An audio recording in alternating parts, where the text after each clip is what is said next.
News Hub can reveal Treasury warned the government it would breach international obligations by suspending proper advice on policy to meet its 100-day goals.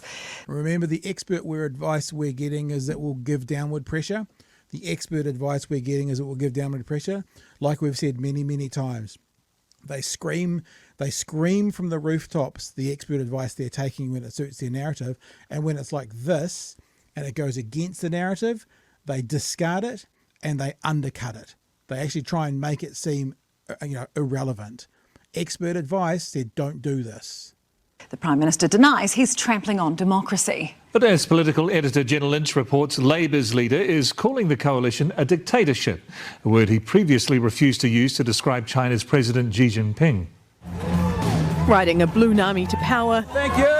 And surfing the wave all over the sands of democracy. Do you use one of those little blue pills to get a blue Nami? I'm just wondering. Is that those little, maybe? No? I don't know. Reached for hope and you have voted for change. That vote for change is what Christopher Luxon is leaning on to defend his government's record use of parliamentary urgency, skipping steps in the democratic process to pass reforms in time to meet his self-imposed deadline of 100 days. That's really important too, self-imposed. As we've said, this doesn't mean anything. It's actually an Americanization of politics. Americans always talk about the first 100. It means nothing. And as we've said before, the only reason they've done it is so Labour couldn't go, you missed your self-imposed deadline. But there might be some very real consequences for that. We are a government that is here to get things done. Along with putting Parliament in urgency and skipping public input through select committees for some legislation, the government also... Just little things like that.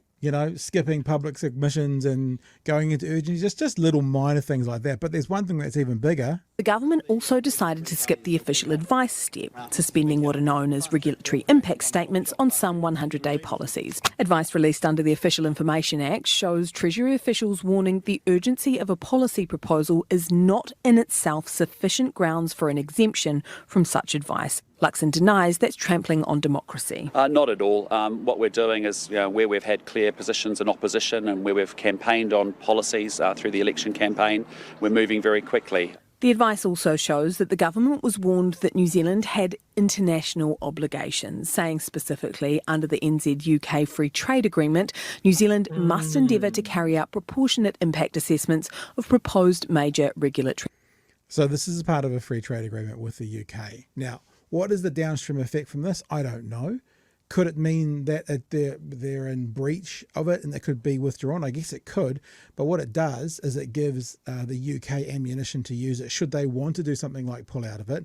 Because if this puts us in breach of an international agreement, that's pretty big, Chewy. That's pretty big and significant. And it's all because they don't want to listen to advice that they don't want to take. That's actually what it's all about. I want to be able to go la la la la la la la to the stuff I don't want to hear, and so they've done it.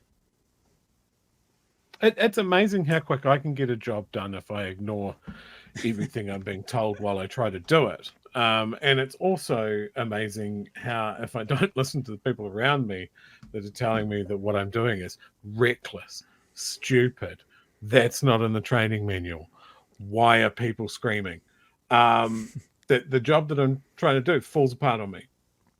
But yeah, I get it done quick though. Yeah. Giving people 2 days to submit on something, or less in the case of the return of pseudoephedrine. They gave people 12 hours for that.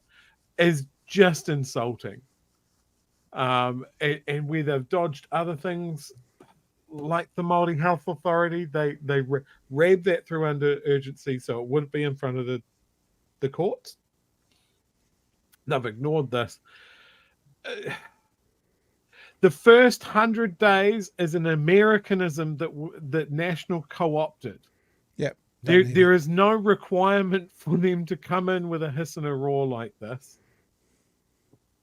And look, if Labour came in and did the same thing, I'd be saying the same thing. I have huge issues with urgency. This shit is not what it's for. No, it's for the Christchurch earthquake. Yep. It's for the mosque shootings.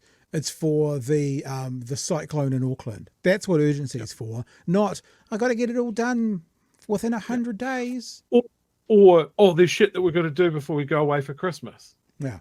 Like, all governments have done that. I don't like that either. If you can't do a proper job, if you can't do it democratically, I'm sorry, your job didn't get done. Pick it up when you come back.